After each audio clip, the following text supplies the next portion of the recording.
Okay, I believe on Friday we left off with trickle-down economics. Does that sound correct? Yeah. Yes? Okay, so anybody know what the theory of trickle-down economics is? Yes, I explained to you the theory? Yeah. So this is a Reagan-era economic ideology in which Reagan is going to drastically decrease price or taxes for the wealthiest 1%, or well, not necessarily 1%, but for the wealthiest of Americans, in order to try to stimulate economic growth. The idea being that if you let people keep more of their money, that they will turn around and invest that money. And there is definitely some truth to that. I need you to understand that, right? If I all of a sudden, like, if there were no taxes tomorrow, right? So let's just say you get a job and you're making $50,000 a year, and then all of a sudden you don't have to pay income taxes anymore, right? And your income taxes are probably like if you're making 50,000, let's just say your income taxes are about $6,000, right? That means you just have an extra $6,000 in your pocket, yes? What would you do with that money? You would likely spend it, right? Especially on something that you kind of want, maybe that would make your life a little bit easier, but it wasn't necessarily a need, right? You didn't absolutely have to have it, but having it would increase your quality of life, right? Maybe that's like a new washing machine, right? Or, because we're talking about the 1980s, right? Maybe it's like an electric dryer, so that you don't have to go hang your clothes up on a clothesline outside after your washing machine has washed them. Yeah? Because obviously if you were living in Texas right now, trying to dry clothes this week is probably going to be difficult. Yeah? It's going to rain a lot. Oh. Y'all didn't know that? Okay. So this is the theory behind trickle-down economics. Now, the idea here too is that if you let rich people keep a whole bunch more of their money, the theory is that rich people are job creators. Okay? And there's probably some truth to this.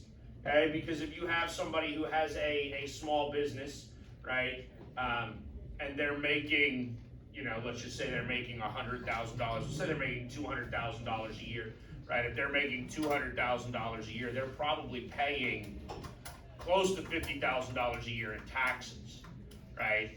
If you allowed them to keep a significant amount of that money, what would they do with it? And the theory is maybe they would take that money and they would reinvest it in their own business. If they reinvested it in their own business, then the idea is that they're going to create new jobs. Okay? The creation of new jobs then stimulates economic growth, because now if you were out of a job, you've got a job. Once you've got a job, you've got wages. Once you've got wages, you begin to go spend that money. Yes? Okay? And everything grows. There's some truth to this. Okay? The reality is in the 1980s it works somewhat okay. Alright? Somewhat okay. Only somewhat. Okay? I do also need you to understand, trickle down is the correct verbiage. Do we know what trickle means? Tyler, what does trickle mean? Drip down. That's the thing, right? Because I need you to realize that basically what we're doing is you have a very small bowl at the top, right? Because that's rich people, right? So small bowl at the top, you're dumping water into it, it's overflowing, right? And then you have a much larger bowl down below, right? It's like tiered, right? And then eventually that bowl fills up and it spills over, right? But the problem is that that bottom bowl, one, is enormous, and two, you've got to fill up all the other bowls first, theoretically. Now, obviously, there would be some water in them already, if that metaphor were to hold, but it's the idea that it's not great. And couple that with the fact that businesses, the idea really is trying to provide tax incentives and tax breaks and tax cuts for small business owners, because those people are the ones that would probably reinvest their money more likely in order to grow their business and make their business larger and more successful and have a larger footprint in order to really create significant amounts of wealth, right? Y'all understand that people, and this is not to scoff at anything, right? Like if you own a Chick-fil-A franchise, right? Meaning you own like one Chick-fil-A store. You don't own the company, you just own one store. How much money do you make a year? Anybody want to venture a guess? 200,000. That's probably actually a fairly close guess. Ma'am, did you just say that's it? 200,000? That's like almost average 1950 something. That's like way more than I make. Oh wait, okay, maybe I'm thinking of like this. Okay, but see, here's the thing, because on some level you're actually correct, right? Like, for somebody who owns a business, because we tend to think of business owners as like millionaires. $200,000, I need you to understand this, $200,000 is a long way off from being a millionaire. It is a long way off from being a millionaire, okay? But here's the thing, is if you let those people, right, keep more of their tax money, what are they likely to do?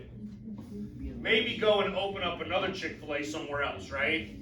Now they own two, right? Now obviously if you're building them relatively close to one another, you're going to eat into a little bit of your own market share, so maybe that second one, instead of making $200,000 a year, now they each make $175,000 a year, right? So you've decreased your profitability at one store a little bit, but you've increased your profitability overall, right?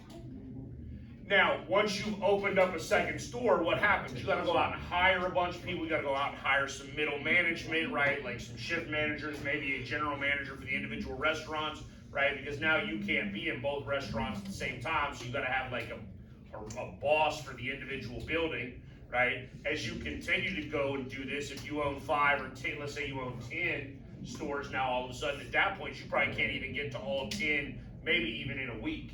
Right, so now you might need some sort of like regional manager, right? And you're growing a business, you're creating new jobs, you're creating new mid-management positions, right? Aimed at generating wealth. What do like large rich companies actually do with the profits they get to keep now? Anybody know? The problem is they don't really reinvest them in their companies, right? Like this is really a conversation next year for government, but I'm gonna tell you right now, if I were ever president of the United States, I would have like an 85% tax rate on government or on business, period, right? Like you won't pay, no, I wouldn't, 85 is too high. 85 after maybe a point, right? Like I would let you make $500,000, almost, for the corporation itself, or like the company, I'd probably let you make $250,000 like tax-free, right? And then I would start taxing you over that, but I would allow you to take any profits, right? And if you actually reinvest that into your business, right? Meaning that you like build a second location with the profits of your first location, or you hire new employees and that eats into your profit margin, I would let you write all of that off at 100%, you would pay 0 taxes on it, okay? Because that's how you actually create wealth.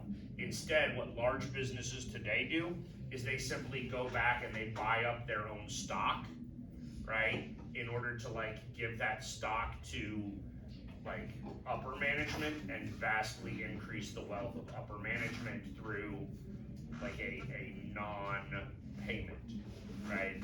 That's another problem because the stock market, and again, hopefully you'll learn this in economics next year. I actually doubt that you will.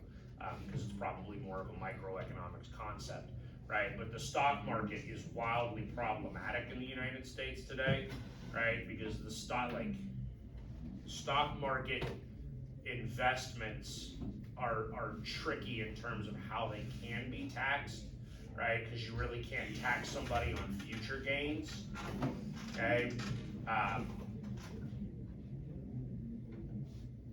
Which makes all of this sort of wildly complex. All right, so to continue then with Reaganomics, right? Reagan also, in addition to like tax cuts, he wants to reduce federal spending, right? He cuts federal spending in a number of areas, but he drastically increases federal spending to the military, like drastically. And I need you to realize this, right? It should make sense to you that we would spend significant sums of money on military spending in times of war, yes? Right? Because obviously if we're in the Vietnam War and we're dropping tonnages of bombs on Laos or Cambodia or North Vietnam or wherever we were bombing, we were just bombing all over Southeast Asia right there, right? We're bombing all over that area, right? Those are things that you can't, like you have to replenish them, yes? Like once you've used a bomb, it's gone, you have to buy a new one. So it should stand to reason that we spend a lot of money on the military during wartime. Are we at war in the 1980s? No. But Reagan's going to drastically increase military spending anyways. Okay, increases in military spending and decreases in other federal spending aspects actually doesn't help the economy initially. Reagan then sort of has to adjust.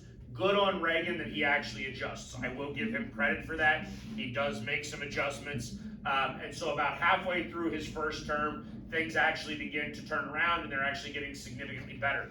In fact, in 1984, Reagan basically just wanders around the United States. And I say wanders because he was like ridiculously old at that point, right? But he wanders around the United States and basically just asks people, are you better off today than you were 4 years ago? Right? And he tells people, like, look, if you can say yes to that question, vote for me again. And if you can honestly look me in the eyes and say no, then by all means, go vote for the other guy. Like, he would have told you that. Go vote for the other guy because I haven't done my job very well. The reality is, by this point, by 1984, when he's going to run for re-election, everybody doing better. Right? Like, everybody. Okay? I do want to talk about this because, one, this is part of where the defense spending is going. In fact, the first thing up there is really where the defense spending is going. It's going to a program called Star Wars, right? Which is just dumb on a level that I can't comprehend. Look, Reagan apologists, people that love Reagan, they're like, Reagan's the greatest president ever, will tell you that the Star Wars program and Reagan's massive military spending, despite the fact that he where is it? Grows the debt by 186%. Dang. Right? Okay? By 186%. That is an insane figure. Right? But Reagan apologists will be like, it's okay, it was necessary. Because by doing that, he bankrupted the Soviet Union and ended the Cold War. And there might be some truth to that. There actually might. Right? But here's the thing. When we're in a stupid race with the Soviets, which is what we were, like, make no mistake about it, it was kind of dumb, right? Like, the Soviets are basically doing whatever we do. Cutting off our own arm in order to get them to cut off theirs still doesn't sound like a good idea to me. It just doesn't, right? Which essentially is what ends up happening, because then debt gets, like, massively out of control. And I can, on some level, put it at Reagan's feet. Now, the reality is there's two things that happened before Ronald Reagan. One of them is, guess whose fault? The guy before Obama. No. Who's the worst president in American history? It's Woodrow Wilson's fault because he created the Fed and created, like, terrible fiat currency. The other problem is that in the 1970s, Richard Nixon takes us off the gold standard. Okay? The elimination of the gold standard for U.S. currency means that U.S. currency is, by definition, worthless. Let me say that again. U.S. currency is, by definition, worthless. Why do you continue to use it? Because you have some sort of misplaced faith, right, that it has value. And on the bright side, we're also naive as to believe that it still works for the time being. Okay? So what the Star Wars program is, though, is this idea that we're gonna put it's more complex than this, but I'm gonna like simplify it for you in the comical manner, right? We're gonna put lasers in space, like on satellites, right? And then the lasers are gonna be like pew pew, and they're gonna shoot down nuclear weapons.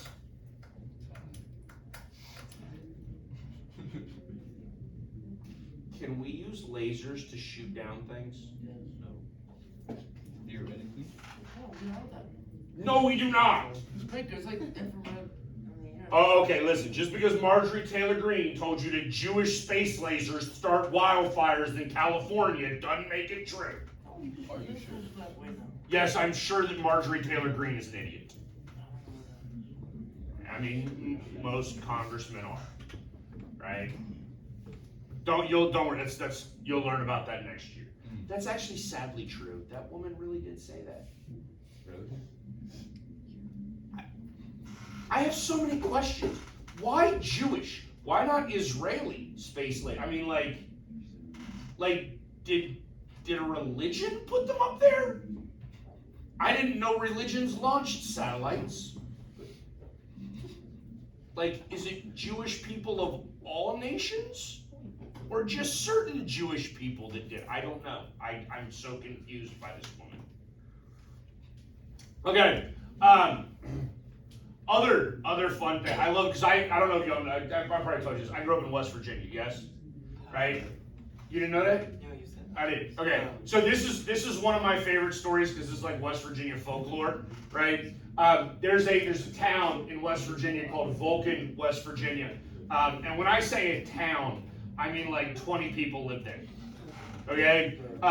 It's on the West Virginia side of like the Tug River, which is part of like the border of Virginia, West Virginia and Kentucky, right? And then it backs up to like mountains. And so like you're literally like living backed up to a mountain right next to a river, which means there's really nowhere to go unless you cross the river and go into Kentucky.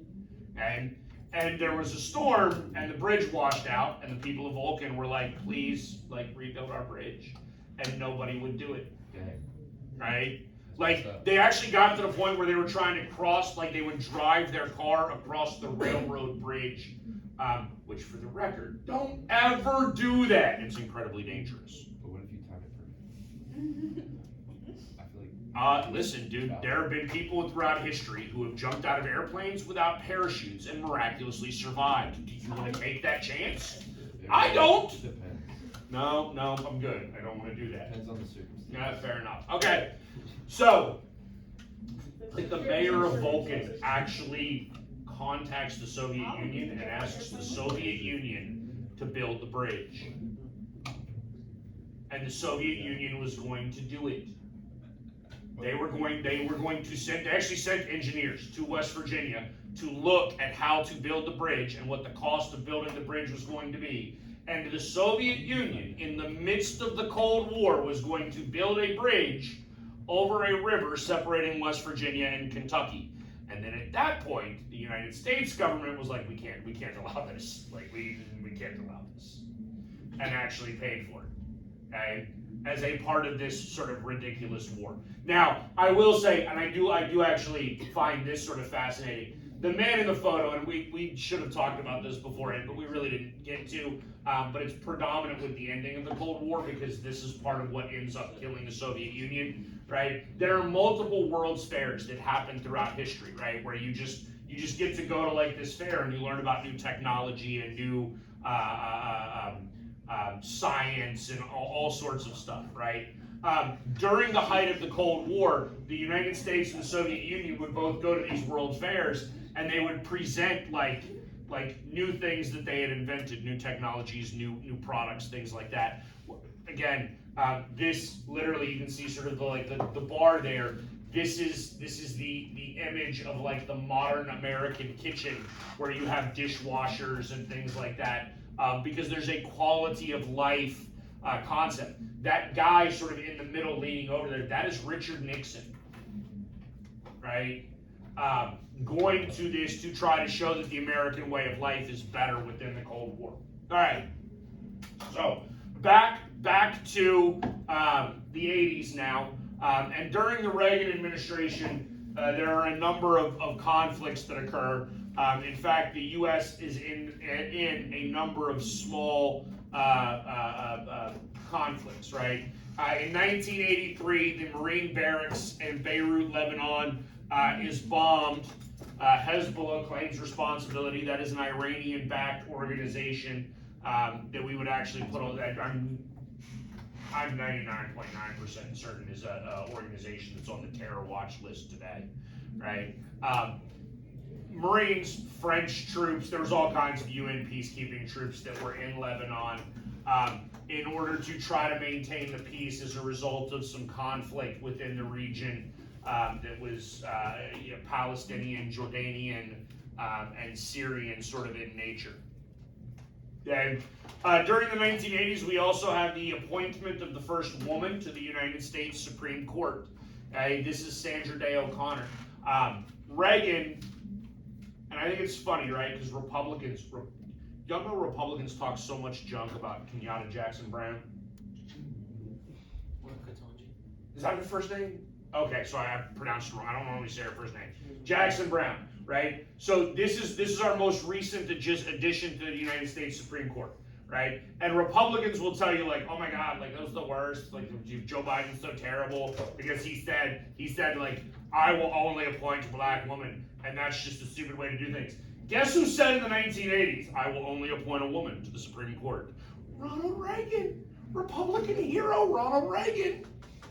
Literally campaigned on the idea that when an opening on the Supreme Court came up, he would nominate and appoint a woman to the Supreme Court because there'd never been a woman on the court at this point, right? We had a black man on the court. Thurgood Marshall was on the court, right? Still didn't have a white woman on the court. And I find this comical because we talked today about like, and again, this is sort of more of a governmental conversation, but like Republicans, right wings, conservatives, they talk so much about like how terrible DEI is and like all of that stuff. And guess who did it in the 80s? By the way, Sandra Day O'Connor, phenomenal justice. Phenomenal. Right? Absolutely wonderful. One, she was phenomenal because she was really difficult to figure out how she was even going to rule on a case. Right? Sometimes she seemed to rule as a very conservative justice. Other times she seemed to rule as a very liberal justice. And honestly, she's not conservative enough for a lot of the people. Reagan appoints her anyways. She lasts on the court for, close to 20 years probably. So she's appointed in 81, and she retires. Yeah, she retires in the early 2000s, so I guess just over 20 years. And Bush too is the one who replaces her. And she is, she's actually awesome. Later in life, she helps develop a website called iCivics.org, which I actually use in my government class from time to time. And she just actually recently passed, I think about a year ago. She had like dementia, but she was an awesome woman. Wait, what happened? There we go. All right, this brings us to the election of 1992 and George H.W. Bush. Wait, did we really not cover Iran-Contra? Do I not have Iran-Contra in here somewhere? Okay. Yeah, I don't have Iran-Contra in here. Okay, so y'all need to know this because this is going to be on the test. Okay, during the Reagan administration, well, I guess it actually comes in here, right? Because the United States is selling weapons illegally, right, in order to aid in this conflict, and then they're using those weapons to give to. Okay, I can't remember. All right, so because I always get them backwards. There's the Contras and the Sandinistas in Nicaragua, and one of them is like a pro-American force, and one of them is a communist force. And obviously, we're supplying aid and weapons to the American-backed force, the capitalistic force, in order to defeat communism in Nicaragua. The problem is Congress did not authorize this, which is problematic. Okay? And so that becomes a big stain on Reagan's administration. Okay? Luckily for Reagan, Reagan had what is called plausible deniability, because Reagan structured his White House in a manner in which he did not know everything that was going on in the world, and that's okay. All right, so Bush actually takes over in 88. Bush's presidency is probably not that significant in the grand scheme of things. I will say this, of every president in American history, George H.W. Bush probably has the greatest resume of any president, right? So when you look at what was Donald Trump's resume to be president of the United States? Correct. There was nothing on it, right? Like he had no governmental experience whatsoever, right? None. What about Obama? He was a first-term senator. Like he had very limited governmental experience. Yes. Okay. I mean, even if you look at somebody like Biden, like what's Biden's experience? Just Senate, really? Oh, I guess he was vice president too, right? So Senate and vice president. Bush, on the other hand, has really what you would consider sort of a phenomenal resume, right? So he's been in the executive branch. He was the vice president to Ronald Reagan for 8 years, right? He had been in the legislative branch. He was actually a U.S. representative, right? He had run the CIA. He was the director of the CIA, and he was a naval officer during World War II, right? Excellent resume. Not that great a president. He's not terrible. But ultimately, here's what happens, right? One, there's a war in Iraq, and we're going to talk about Saddam here in just a second. There's a war in Iraq that the United States ends up getting into in the early, basically like right around 1990. And so that becomes a significant part of his legacy. And a lot of the sort of trickle-down policies of Reagan begin to catch up. The economy had recovered drastically, but then it gets a little bit stagnant. Bush actually ran in 1988 with a slogan of no new taxes, right? Like he was famously on television. He was like, "Read my lips, no new taxes." And then he raised taxes, and that cost him his job. And the funny thing is, he was actually correct to do it. I mean, interestingly enough, like from an economic and political standpoint, he should have raised taxes. He was correct, but it cost him his job. It really did. And ultimately what ends up happening, what really costs him his job, is that there's an independent, a dude named Ross Perot, who runs for president in 1992. Ross Perot is that big-eared dude down there in the left-hand corner, right? Perot runs for president of the United States, and he is a Texas like oil exec, like just a filthy rich dude. So he's a little bit more on the conservative side.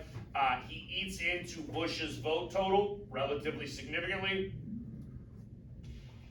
And so this no-name governor from Arkansas, literally nobody knew who Bill Clinton was, is going to win the 1992 election. In all honesty, if Ross Perot does not run, the vast majority of these 20 million votes go toward Bush, right? Probably the vast majority of those 20 million go to Bush. And then you're looking specifically at something, well, let's be honest, Clinton probably wins Arkansas anyways because that's his home state. But Bush is significantly more likely to actually win the White House. All right. So this brings us to a guy named Saddam Hussein. Saddam, we go all the way back to the Iran hostage crisis, right? We remember that? Okay. One of the things that hurt Iran in the Iran hostage crisis is that Saddam Hussein, president of Iraq, actually invades Iran. That's like an 8-year territorial conflict in the 1980s where they're fighting over like borderlands. During that time, Saddam Hussein utilizes weapons of mass destruction, which is worth noting. Do we know what that means? So yeah, the NBC is the military acronym for it: nuclear, biological, or chemical weapons. Right? Anybody want to venture a guess as to which Saddam used? Chemical. Right? Because chemical is the easiest to create, obtain, and utilize. Right? In fact, we go back to like the beginning of, or much earlier in this semester, right? We talked about mustard gas during World War I. Yes, that is a chemical weapon. You would not be allowed to use mustard gas in warfare today unless you want to commit a war crime. And if you do, oh well, war crimes are only war crimes if you lose. I mean, let's just be honest. Oh. Tight. That's not. I mean, I'm not wrong. Like, if I commit genocide and kill a whole bunch of like people in another country, and I still have power, and nobody's gonna come into my country and arrest me, then what I did is kind of legal. Oh, that makes sense. right? Good, No, it's not good, and that's. But hey, look, I'm gonna be honest with you, and this is now just my opinion. This is why I think war crimes as a concept is stupid, right? Because the reality is the only person that could ever get penalized for war crimes is the person that lost in the first place. so just get better. So, I mean, on some level, you almost, by having the very concept of war crimes, you almost incentivize war crimes in order to ensure that you don't, like, lose a war. Oh. You understand that? Like, literally, like, this is part of the possible rationale behind Putin and firing what are called tactical nukes, right? Which is a ridiculous concept. Okay, so Saddam was in war with Iran for a long time. Saddam liked to invade people. In the late 80s, early 90s, Saddam invades Kuwait, right? So again, here's Iraq, here's Iran. If we look on my map, right, my map up here, right, there's Iraq, there's Iran. Kuwait is this tiny little country right there in the Persian Gulf. Saddam basically claims that Kuwait is diagonally drilled into the earth in order to tap into Iraqi oil reserves, right? And so he's going to invade Kuwait literally over oil. I need you to understand that because that's you realize that comes up in like pop culture all the time, right? We go to war with the Middle East all the time in order to take their oil. Yes? Okay. First of all, let me go ahead and explain this to you right now. That is not accurate. And if it is accurate, then America is literally the worst country ever. Like the dumbest country ever, right? Because we have routinely like gone to war in the Middle East and we have not actually obtained any oil. Right? Which means that that's why we're going, we have failed every time. Alright? But that's the issue over the Kuwaiti, the Desert Storm and Desert Shield. Eventually, I don't know if this is true. This is a rumor I heard in the Marine Corps. Supposedly during Desert Storm, they had a chance to take Saddam out and actually like execute him, and they decided not to. Right? Like the sniper had him and was not given the order to kill. Because they were afraid of whoever would take over in Saddam's stead. That being said, Saddam eventually is going to be executed by the Iraqi people for war crimes against the Iraqi people, because that's probably worth understanding as well. Y'all, we talked about like the NFL draft of Africa, yes? Y'all know that happened in like the Middle East too?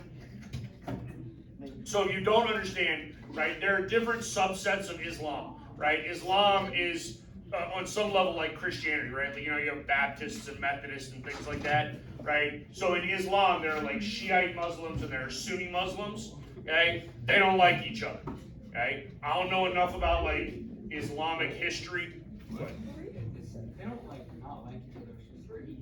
well, Saddam was Sunni. I think Saddam was Sunni then and just like murdered a whole bunch of. He murdered his own people with like, yeah. I mean, I say his own people. He wouldn't have called them his people, right? But we called them his people because we drew arbitrary lines declaring this is Iraq, right? All right. So Bill Clinton takes over. Clinton is a self-described sort of new Democrat. He is a conservative Democrat. He is a middle-of-the-road kind of dude. During the 1990s, we see the inclusion, the creation of welfare reform. The Clinton administration creates like mass incarceration. In fact, your current president used some language that I'm actually not even going to repeat, but you could go look up like Senate archives of speeches from the 1990s of Joe Biden and see what he called black men. I can't remember if it was Joe Biden or Hillary. No, not that word. He doesn't use that word. Don't look at me like that. One of either Hillary Clinton or Joe Biden, and I can't remember which one of them. One of them called black men super predators, right? Like that was the term. What? That was Joe Biden. Was it? Yeah, I think so. So, I mean, here's the thing. Biden is actually one of like the co-sponsors of legislation that actually leads to mass incarceration, concepts of like 3 strikes and you're out, right? So if you commit a third felony, even if that third felony is like possession of marijuana, and that's it. You go to prison for life. Right? This is some of the crime bills that come out of the 1990s. Also during Clinton's administration, there's some significant issues within what is called the Balkan region of Europe. Okay? Anybody know anything about the Balkans? Well, there was ethnic cleansing in the Balkans, yes, because you can read it right there. Good job. Okay? So the little map that y'all see on the board here, yes? Anybody know what else happened here that was to significance in world history?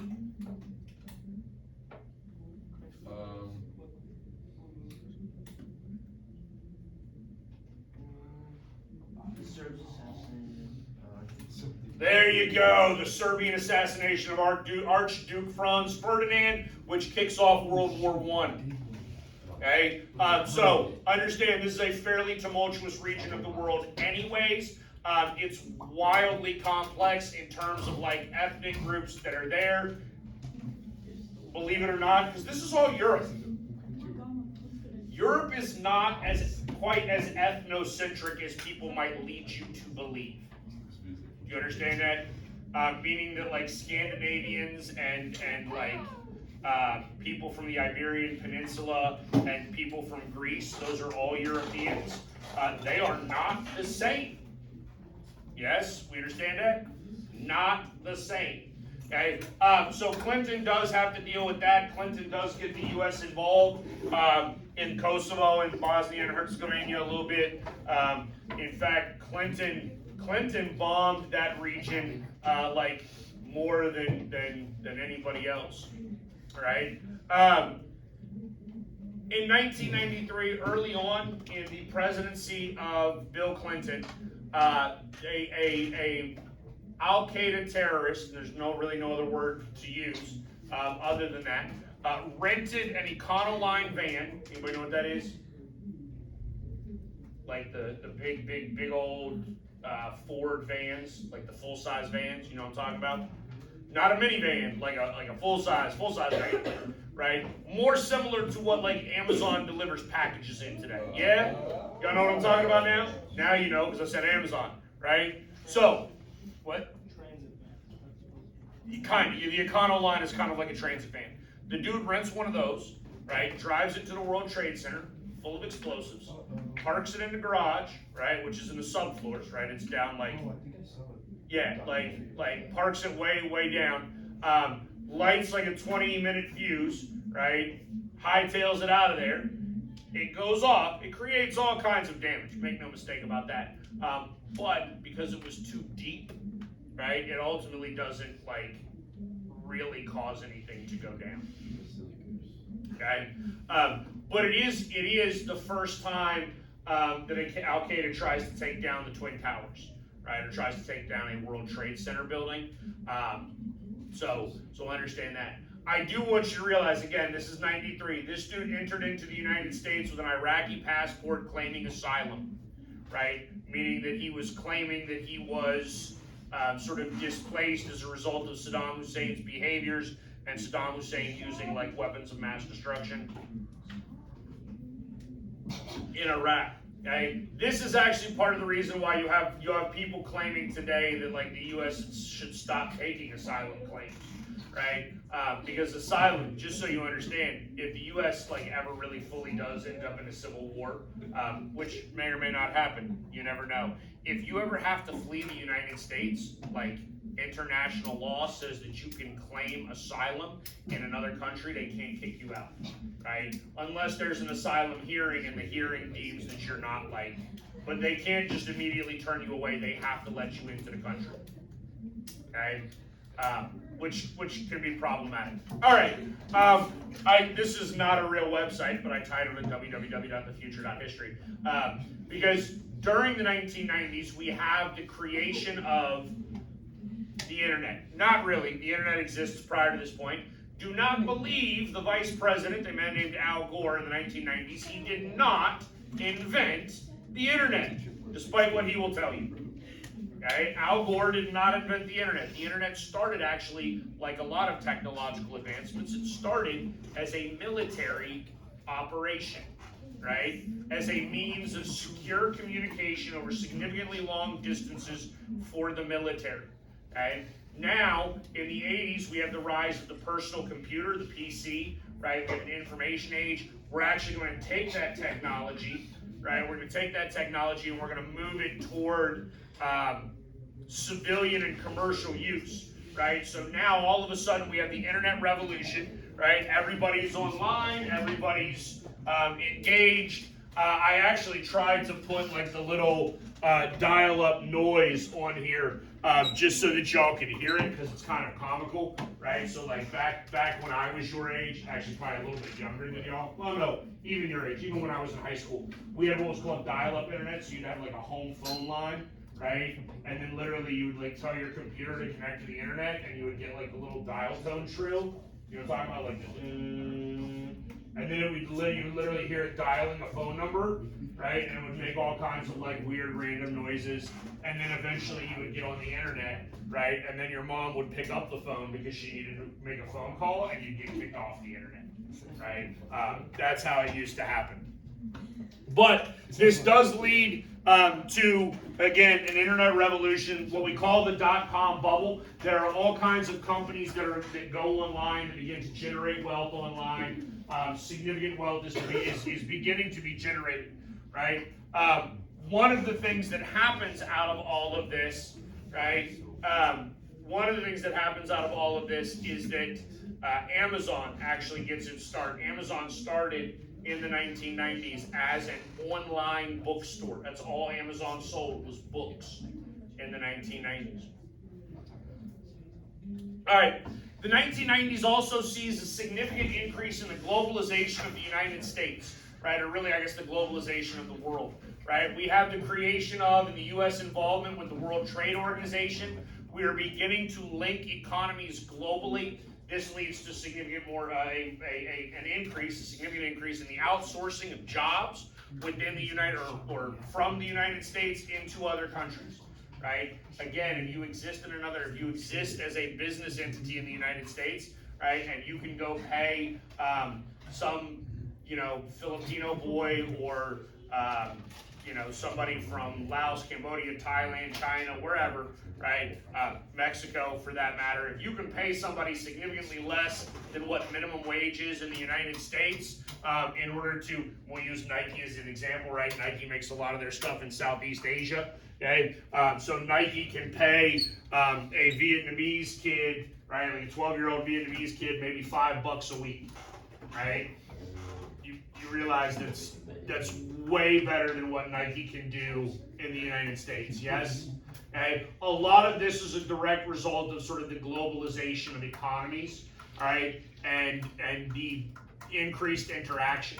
Okay? The United States is going to take it even a little bit further with the creation of NAFTA, which is the North American Free Trade Agreement, right? Free trade means that there's no tariffs between the United States, Mexico, and Canada. Okay? So that means that Canadian products shipped into the United States are not provided with some sort of tariff. This is actually why a significant percentage of U.S. automobile manufacturers now make their automobiles in Mexico, again, because the product costs are cheaper, the labor costs are cheaper, right? The requirements for building buildings are less strenuous, right? You don't have to meet the same sort of security and safety standards that you do in the United States. I don't know. Anybody know if like Mexico has an equivalent to OSHA? What's OSHA? The Occupational Safety and Health Administration, right? OSHA is the organization that exists to make sure that you don't do some sketchy stuff at a job site that's ultimately going to get you killed. I thought that was the FDA. No, that's the Food and Drug Administration. They make sure you don't eat some sketchy stuff that's going to get you killed. OSHA makes sure that you don't like dig a hole, for instance, and then like go get in the hole while you're working on like plumbing. Wait, what? That bad? Yes, because if you burst a pipe and it fills up, you drown. That's bad. Can't you just swim to the top though? Do you know how to swim? That's not how the works. I know how to swim. Well, not everybody does. And what happens when you're wearing a hard hat and work boots and jeans and you're loaded down with a tool belt? You don't float. Oh. Take it off. Okay, so here's no. Here, you're not wrong, but here's the problem. The problem is that people have a tendency to panic in situations. And panic, because I can tell you this from the Marine Corps, right? Like they tell you this in the Marine Corps all the time. Panic is ultimately what gets you killed. Yeah.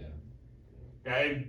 Like, because you're right. Well, why wouldn't you just take the tool belt off, kick your shoes off, and swim to the top? And then when it gets to the top, then you can climb out, or your buddy can like pull you out, right? Okay. Is this That's assuming that you didn't panic. Oh yeah. All right. Also during the Clinton administration, and I wish I put a year on this. I want to say it was 96. I think it was 95. Is it 95? I almost said 95. It's 95 or 96. You have an Army veteran, a dude named Timothy McVeigh, who actually blows up the federal building in Oklahoma City. Okay? He does this because he believes that he's actually like a freedom fighter. This is like a crazy human being who believes that the government has become too tyrannical, and that he is ultimately fighting a tyrannical government.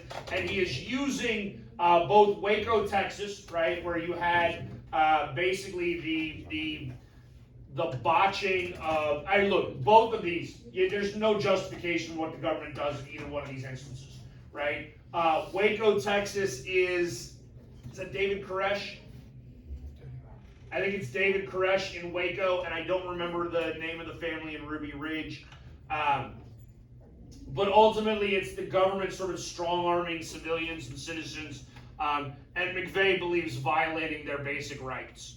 Okay? Some social issues during the 90s that are relatively significant in order for us to cover. Right? FMLA. So we create the Family Medical Leave Act. Ladies, if you get pregnant, right, you can actually take up to 12 weeks off in order to stay home with the baby and like get the baby like accustomed to everything.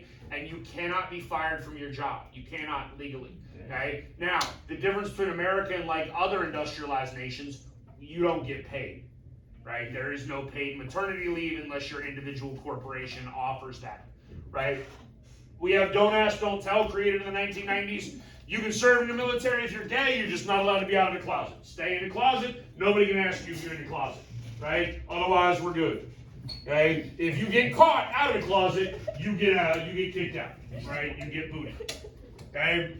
I actually woke up one morning when I was stationed in San Diego. I was walking out of my barracks on a Saturday morning at like, I don't know, probably about 7 a.m., right? And the way the barracks worked there was like a little landing and there were 4 doors.